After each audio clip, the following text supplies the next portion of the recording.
Bonjour à tous, bienvenue sur Buzz TV. Alors Soraya, celle qui a balancé les audios de Nabil et Magali Berda à Booba, est en guerre en ce moment avec Nabil.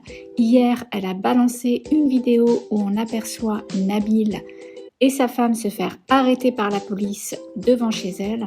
Du coup, Nabil dément et balance des audios de son père. Par contre, ce que je trouve grave, c'est d'afficher sur les réseaux le visage d'un papa de 70 ans. Mais bon, on sait tous qu'il a été envoyé par Magali Berda. Je vous laisse avec la vidéo. Qu'il a fait des... comment on appelle ça? Donc, vous voyez bien, je suis pas cachée, j'habite à mon domicile. J'habite d'ailleurs à 30 mètres du commissariat. Et j'y vais d'ailleurs pour la 3e fois là maintenant.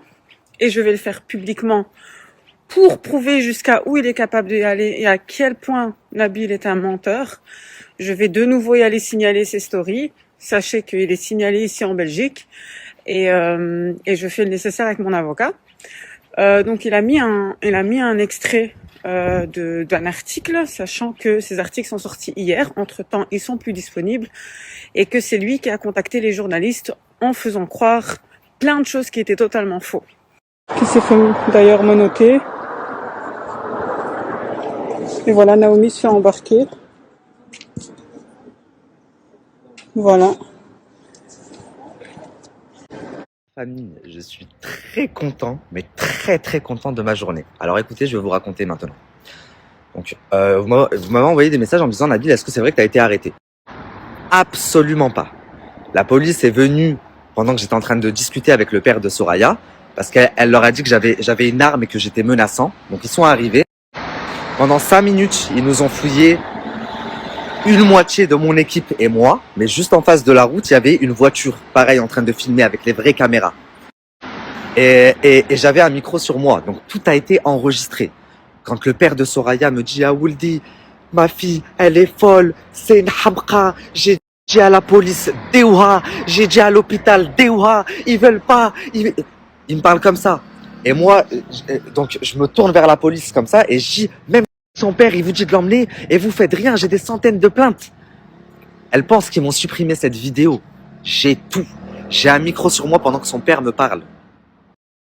La famille, elle a tellement rendu fou son père que son père, il m'a dit « J'ai fait un AVC à cause d'elle. Ma maison, regarde, elle est en vente, il m'a dit. Il m'a dit « C'est ma 2e maison que je vends à cause d'elle. Il m'a dit « Tous les 3 jours, il y a quelqu'un qui vient toquer. » Tellement il en peut plus. À la fin, il m'a fait de la peine. J'ai commencé à avoir les larmes, je lui ai fait un bisou sur la tête.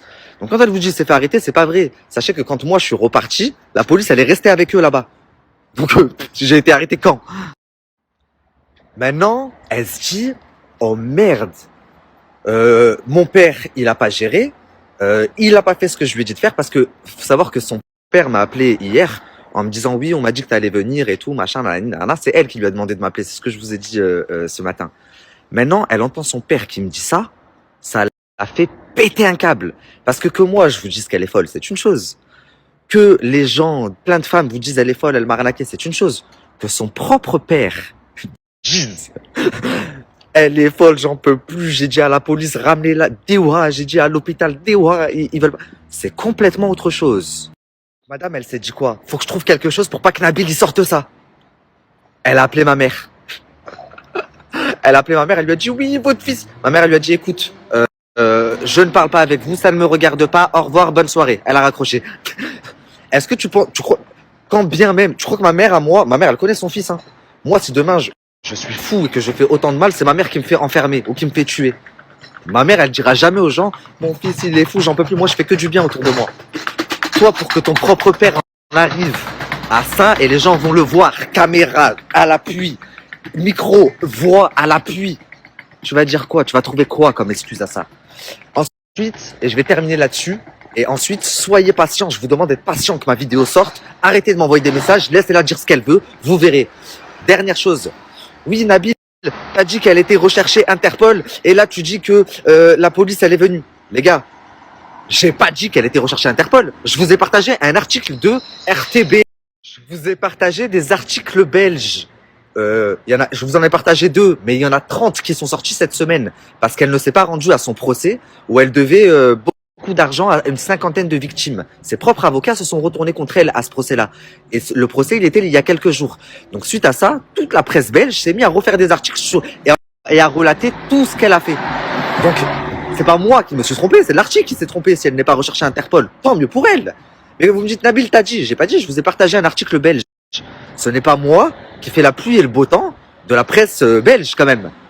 Autre chose. Les policiers qu'elle avait appelés pour leur dire port d'armes, au bout de 5 minutes, quand ils se rendent compte qu'il n'y a pas d'armes et que je leur explique qui je suis, ce que je suis en train de faire, que je leur montre les vidéos des victimes que j'ai vues hier, etc., en 6 minutes, vous allez entendre ce que la police dit de Soraya. Surtout les policières, il y avait 3 policières.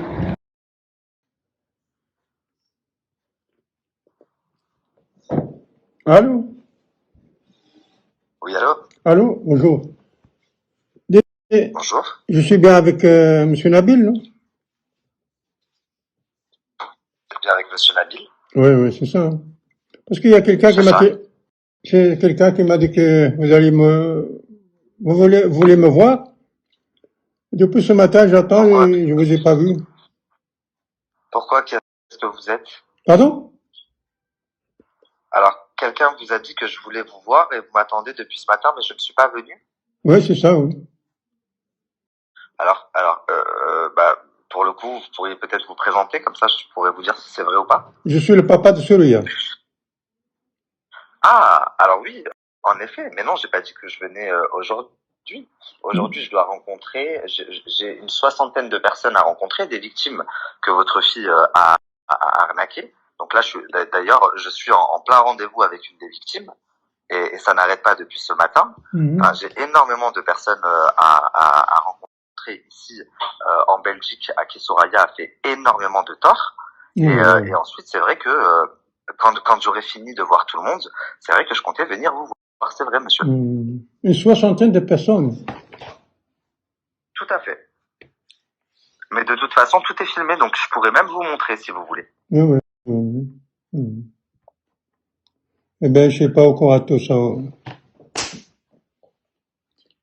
Je suis vraiment désolé, monsieur, mais à un moment donné, il faut vraiment stopper votre fille. Elle se rend pas compte de ce qu'elle fait. Elle impacte et elle rentre dans la vie des gens. Amir, ce que j'ai vu. Et je vais te montrer ce que ta fille, elle m'a fait à moi. Alors que je lui ai fait que du bien. Que du bien. Là, la famille, je viens de vous partager une vidéo où c'est la psychopathe qui est en train de filmer et elle filme son père. Et elle dit à son père, appelle-le. Et donc, son père, mesquine, il a eu une attaque il y a 1 an. D'ailleurs, il me le dit quand je l'ai vu tout à l'heure. Il me dit, j'ai eu une attaque à cause de Soraya. Vous allez l'entendre dans ma vidéo YouTube. Et donc, il fait ce qu'elle demande. Il a sa botte, en fait. Elle le traumatise. Starfall, vous auriez vu ce que j'ai vu tout à l'heure. C'était incroyable. Donc, il m'appelle, mesquine. Moi, à ce moment-là, je suis avec plein de victimes. Je prends leurs témoignages, je prends leurs plaintes, je prends leurs preuves de virements qu'ils ont envoyés, machin. Enfin, chacune, elle me raconte son histoire, je prends en compte. À ce moment-là, le père m'appelle. Je suis avec les victimes. Donc, les victimes entendent que le père m'appelle aussi. Pourquoi elle dit à son père, appelle-le? Elle veut tâter le terrain, parce qu'elle sait que ça fait 2 jours que je suis ici, et elle sait que j'ai rencontré énormément de personnes à qui elle a fait des dingueries, et elle se dit, là, ça va partir trop loin. Donc, je vous explique, elle va tout faire pour que ma vidéo ne sorte pas. Mais c'est trop tard. Écoutez bien jusqu'à la fin de cette story, c'est la dernière que je fais avant ma vidéo YouTube qui sort. Elle sait comment je suis, et elle sait que si tu me prends par les sentiments, tu me parles de religion, machin, je fonds. Et c'est comme ça qu'elle m'a eu la première fois. Je me suis embrouillé avec Poupette. Toutes les personnes qui me disaient, elle m'a fait du mal. En plus, elle a parlé de ma fille et de... Oh, je devenais un chétan. J'ai appelé Poupette, je l'ai menacé, je l'ai incendié, Magali, tout le monde. Tous les gens qui osaient lui faire du tort avant que je me rende compte de son vrai visage. Un vrai diable, la famille. Donc là, elle dit à son père, essaie de le prendre par les sentiments. Vous voyez dans l'audio quand elle me dit, je sais pas si tu connais sa vie. Je lui dis, oh, t'inquiète pas, Ami, je la connais très bien, sa vie. C'est elle qui lui a dit de dire ça. Parce que j'ai passé ce stade-là. Tu peux plus me prendre par les sentiments. Là, il y a que les personnes qui ne la connaissent pas encore, mais qui vont bientôt la connaître grâce à ma vidéo, qui peuvent être pris par les sentiments. Et vous savez quoi? Ça me rassure en un sens, parce que je me suis senti tellement stupide. Mais au final, quand je vois tous les victimes et les gens là encore qui l'écoutent, je me dis, alhamdoulilah, c'est juste que c'est elle c'est pas moi qui est stupide, c'est elle qui est forte. On peut pas lui enlever ça. Maintenant, je me réveille moi le matin. Je me dis, cet après-midi, je dois aller voir le père de l'autre folle, puisqu'il m'a appelé la veille. Lui, il m'appelle à midi, il me dit, écoute, vous le dit, mon fils, ça te dérange pas, on annule le rendez-vous, ma tension, elle est montée, et je suis à l'hôpital. Mais dans sa façon de faire, je le trouve trop bizarre. Donc je cherche à me renseigner. Je contacte l'hôpital de sa ville qui m'explique sans grande surprise que il n'y était pas. Mais je me dis c'est bizarre. De base il veut me voir et pourquoi il annule. Donc je contacte une de mes sources qui m'explique Nabil, j'allais t'appeler. Ne va pas là-bas. J'ai appris que tu devais aller voir le père de l'autre folle. N'y va pas. Elle va te faire un guet-apens. Elle a appelé la police. Elle est partie à la police en leur disant que tu l'avais menacée avec une arme à feu et que tu allais venir devant chez elle avec une arme. Donc en fait, demain, ils vont venir quand tu seras là-bas avec son père et elle veut prendre une photo et une vidéo pour mettre sur les réseaux. Une vraie folle. En fait, le père, mesquine, il a voulu me préserver. Il m'a appelé ce matin, il m'a dit ne viens pas, je suis à l'hôpital. Parce que il savait que sa fille, ce qu'elle allait faire. Et il s'est dit c'est n'importe quoi. Et il a raison. Donc il veut pas foutre sa fille non plus, mais il m'appelle en cachette et il me dit ne viens pas. Moi, ma source, elle me dit ça, je lui dis j'en ai rien à foutre, la tête de ma mère, je vais y aller.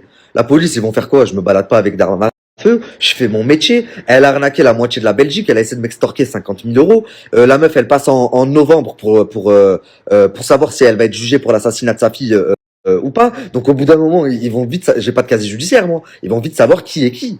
Donc j'y vais et puis on verra. Wallah, wallah, si tu me donnes du temps à lui, Nourrik, et juste ici en Belgique, entre hier et ce matin, j'ai vu filmer 48 personnes. C'est pas des gamins comme moi, hein. Des mères de famille, story, des enfants. Elles te disent, cette fille, c'est mon pire cauchemar. Elle m'a ruiné ma vie. Il y en a, ils te disent, elle m'a fait séparer de mon mari. L'autre, elle te dit, elle m'a pris 8 000 euros. L'autre, elle te dit, elle m'a pris. C'est pas possible. Il faut l'arrêter, monsieur. Oh.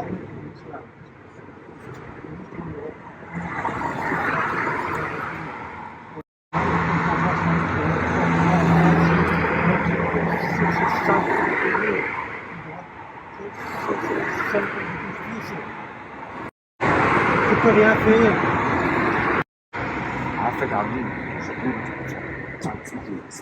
Il nous a amené ma bouche d'eau. Je suis en train de parler avec son père, j'en pleure tellement il m'a bouleversé. Et d'un coup, je vois un camion de police qui débarque. Donc ils arrivent à balle, ils disent excusez-moi monsieur, vous avez un problème. Donc moi, ils me voient, j'ai les larmes aux yeux et tout. Je leur dis oui, j'ai un problème. J'ai un problème avec la fille de ce monsieur. Et justement, je suis en train de faire un reportage sur elle. Donc on commence à discuter. Et de base, c'est vrai qu'ils sont très fermés, très froids. Parce qu'en fait, on leur a dit que j'étais venu. Donc la psychopathe les appelait en leur disant Nabil El Moudni est devant chez mon père avec une arme à feu. Il est venu nous menacer et machin et machin. Donc ils sont arrivés en balle. Donc au début, ils se mettent à nous fouiller, moi, ma sécu, ma femme, machin. Quand ils voient qu'il n'y a rien et que je leur explique la situation, ils se sont très vite retournés. Et au final, quand je commence à dire, mais vous vous rendez pas compte là, vous vous trompez, c'est elle a fait ça, regardez les victimes que j'ai vues hier, regardez les témoignages, regardez les vidéos. J'ai une des policières qui me dit, monsieur, on sait qui c'est, vous inquiétez pas. Il me dit, on a juste eu peur parce qu'il y a beaucoup de personnes qui viennent ici, qui viennent sonner ici pour réclamer leur argent ou pour machin. Et on s'est dit, cette fois, c'est quelqu'un de très énervé qui a une arme, il va avoir un drame. Donc je leur ai dit, non, vous inquiétez pas, j'en suis pas à ce stade-là, je veux juste faire bouger les choses parce que ça fait 3 ans en fait, qu'elle est en liberté alors qu'elle ne devrait pas. Donc à ce moment-là, je parle à son père pendant qu'il y a la police et tout, je lui dis, t'as vu Ami? Je lui ai dit, c'est une vie ça? Je lui dis, ta maison, elle est encore en vente parce qu'elle est pas à vendre et tout, c'est la deuxième. Je lui dis, tout à l'heure, tu me dis, j'ai eu une attaque l'an dernier à cause d'elle. Je lui dis, regarde ce qu'elle continue à te faire. Vous savez ce qu'il me dit? Et là, il a craqué. Goûte le police, Dewa. En français, j'ai dit à la police de la prendre, j'ai dit aux hôpitaux de la prendre, ils veulent pas, je vais faire quoi moi, je peux faire quoi, la génération d'aujourd'hui. Oh, il m'a brisé le cœur. Donc voilà, au final, les policiers ils disent au père, à la psychopathe, est-ce que monsieur, vous voulez continuer à parler avec lui? Le père, il dit oui, donc je continue ma discussion, je termine ma discussion, et ensuite je prends mon équipe et on repart. Mais la police est restée sur place, devant le domicile. Je sais pas ce qu'il faisait, ils sont en train de parler avec l'autre psychopathe. Donc quand elle vous dit, il a été arrêté en bas de chez moi, c'est complètement faux. Moi, quand je suis parti, la police était toujours en bas de chez elle, et ça a été filmé. J'avais une voiture, en fait, juste en face de la route, avec les caméras. Mais comme preuve, au moins, tu vois, il y a ce petit miroir qui va nous sauver. Comme quoi que, ils sont venus, ils nous ont contrôlés, ils se sont excusés carrément. Mais pour ça, vous pouvez peut-être pas ici aussi. Je vais venir voir. Je viens votre contact. J'arrive de suite. Hier, mesdames, j'ai vu. Donc la famille, non, je n'ai pas été arrêté. Au contraire, je vais participer à l'arrestation de ce psychopathe. C'est en 3 ans, avec toutes les personnes qu'elle a douillées, qu'elle a fait du mal, bah, il y en a beaucoup qui se sont rétractés parce qu'ils ont peur d'elle. Je ne lâcherai rien. Si je dois prendre 1 mois pour sa gueule, je vais prendre 1 mois pour sa gueule complet. Je pose 1 mois de congé dès demain. La seule chose que la police a fait, c'est que à un moment donné, quand son père il dit j'ai dit à la police de la prendre, j'ai dit à l'hôpital de la prendre, j'appuie mon téléphone en fait contre ma poitrine et c'est en train de filmer. Donc ça le filme, je suis juste en face de lui et moi je me retourne vers la police et je dis même son père, il vous dit et vous faites rien. Cette vidéo là, ils ont vu que j'étais en train de filmer, donc ils l'ont supprimée. Suite à ça, donc moi quand j'ai quitté les lieux et que je suis parti, je suis allé voir un informaticien que je connais ici en Belgique et j'ai passé 4 heures avec lui pour récupérer cette vidéo.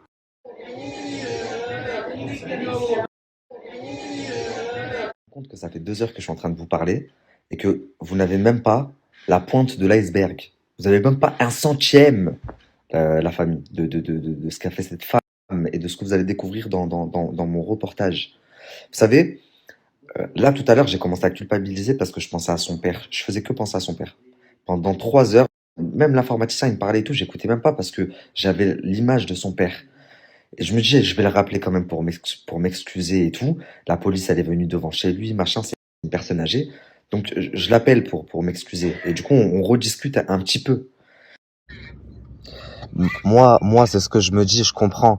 Quoi qu'elle fasse, Libret Dir, ça restera toujours votre fille. Mais Wallah, Ami, il faut que quelqu'un l'arrête, c'est plus possible.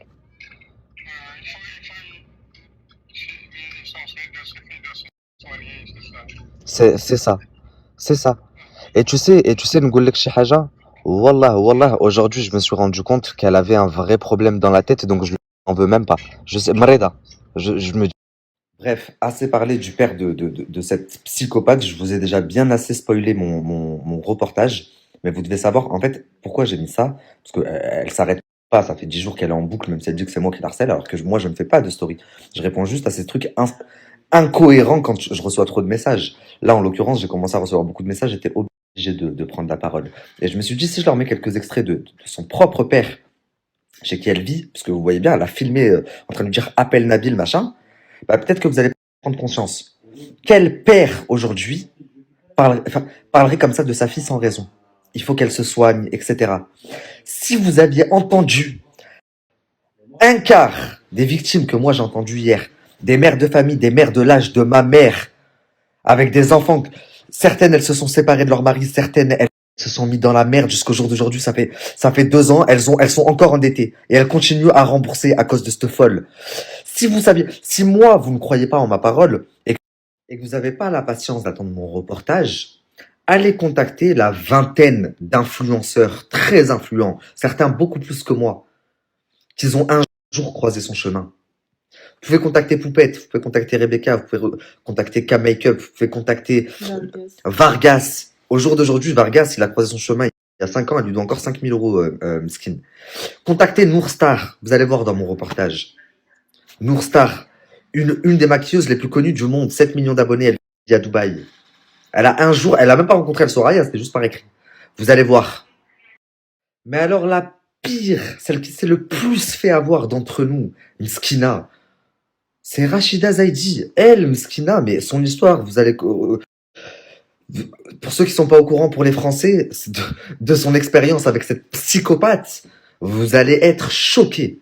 Pour finir, on va juste recontextualiser les choses, d'accord? Je n'harcèle personne. Je l'ai bloquée à tel point qu'elle m'harcelait. Je l'ai connue il y a 3 ans parce qu'elle m'a contacté en m'envoyant un message que j'ai toujours d'ailleurs, que vous verrez sûrement dans mon reportage, où elle me dit « Je viens de sortir de prison, j'ai le bracelet, machin, j'ai perdu ma fille il y a il y a quelques mois. J'aimerais raconter mon histoire. J'ai été accusé à tort. Mon mari, il m'a violé, il m'a frappé, il m'a ci, il m'a ça. S'il te plaît, combien tu me prends pour venir en Belgique? Quand elle m'a dit ça, je lui ai dit, je ne te prends pas un centime, j'arrive demain. Je suis allé en Belgique, je lui ai tourné son interview. Elle ne l'a jamais sorti et je comprends aujourd'hui pourquoi. C'est tout simplement parce qu'elle n'avait toujours pas été jugée et qu'elle disait de la merde sur son ex-mari, celui qui a la garde de ses enfants, parce qu'aujourd'hui elle n'a plus le droit de les voir ses enfants. Et donc, forcément, si elle la sortait, ça allait la mettre dans la merde pour son jugement. Donc, elle n'a pas pu sortir cette interview. Aujourd'hui, je le comprends, mais c'est là la première fois que je l'ai vue. Je ne l'ai plus revue pendant 2 ans, jusqu'à il y a quelques mois, où elle me contacte en me disant, écoute, je viens juste de sortir de ma dépression, je sais pas si tu te rappelles de moi, j'aimerais faire un événement comme avant, parce qu'à l'époque, elle organisait des événements. Je viens de vous dire qu'elle avait couillé Vargas de 5000 balles, Salim Aliani, etc., etc. Bah, c'est parce qu'à l'époque, elle faisait des événements. Donc là, elle me dit, j'aimerais repartir. Je me propose de l'aider. Je lui dis, je te donne ma salle. Elle me dit, Magali, elle m'a arnaqué. J'appelle Magali, je l'embrouille. Je la ramène chez Magali pour lui régler le problème. Elle me dit, oui, Poupette, elle a parlé de ma fille. J'appelle Poupette, je la menace. Je mets toute la terre à dos parce que je crois que c'est une petite miskina et qu'elle a personne et qu'elle a perdu sa fille, qu'elle a eu une vie tragique et qu'en plus les gens ils veulent la faire sans hésiter. Vous venez me parler d'acharnement? Derrière ça, je l'affiche, je la mets dans mon live pour la mettre en avant. Je reçois des centaines de messages de personnes ici en Belgique qui me disent, elle m'a ruiné ma vie, elle m'a fait, elle me doit de l'argent. Je lui demande de rembourser. Elle me fait chanter. Elle me dit, je t'ai enregistré dans le bureau avec Magali quand tu m'as ramené là-bas. Soit tu me donnes 50, soit Magali elle me donne 50 000, soit je mets les trucs à Booba. Elle vous a dit que c'était moi qui lui avais dit de faire ça. Mais j'ai tout enregistré. J'enregistre toujours tout. J'ai une application qui fait que quand vous m'appelez, ça enregistre de toute façon. Vous vous rendez compte les problèmes que ça aurait pu me faire alors que moi je lui ai fait que du bien à cette fille. Magali, elle s'est dit quoi quand elle a vu ça? Elle s'est dit, c'est Nabil qui m'a enregistré. C'est logique, même moi je me serais dit ça. Il était en face de moi, il m'a enregistré, il est parti de donner à Booba. Enfin, complètement, je lui ai fait que du bien. Et moi, quand j'ai vu ça et que j'ai vu qu'elle partait en cacahuète, parce que après, quand Magali l'a fait arrêter, qu'elle est sortie de garde à vue, elle m'a envoyé des messages pour me menacer. Tu vas voir et tu vas voir et tu vas voir.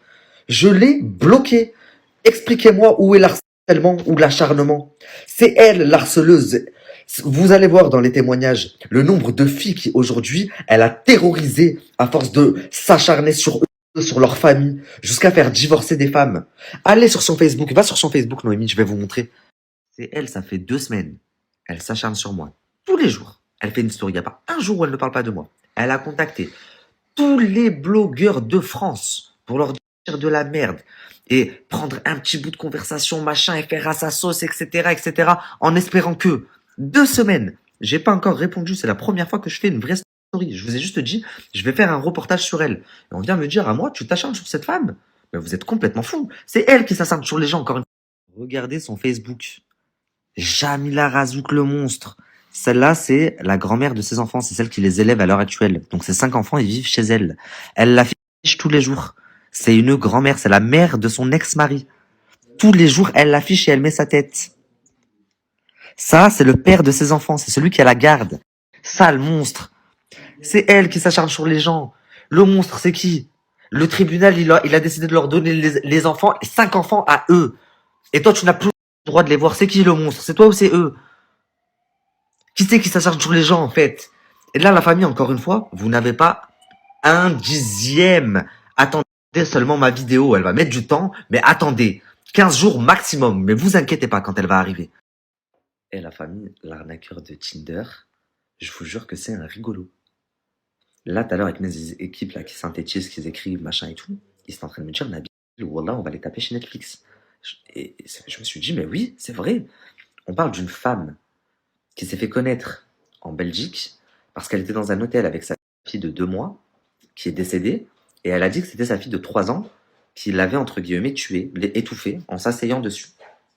Et or, le rapport d'autopsie a révélé autre chose. Le bébé avait des fractures, 2 fractures à 1 semaine d'intervalle. Donc Soraya a fait quelques jours de prison. Ensuite, elle est ressortie, ils lui ont mis le bracelet. Elle s'est empressée de tomber enceinte puisque toutes ces grossesses, c'est des grossesses à risque, et que grossesse à risque, elle ne pouvait pas retourner en prison. Donc 3 mois et demi après le décès de son bébé, elle tombe enceinte d'un autre homme. Puis après, dès qu'elle accouche, 2 mois après, elle retombe enceinte d'un autre homme encore. Mais à côté de ça, elle a arnaqué 50% de la Belgique. Elle a réussi à rentrer dans la tête de je ne sais combien d'influenceurs et à leur faire à l'envers, à leur faire la misère. À côté de ça, jusqu'à Magali Berda et Booba. Elle est rentrée dans leur cerveau. Je sais pas si vous vous rendez compte. Elle a 28 ans, la meuf. 28 ans, 8 enfants, complètement starbés. 8 enfants qu'elle ne peut pas voir d'ailleurs.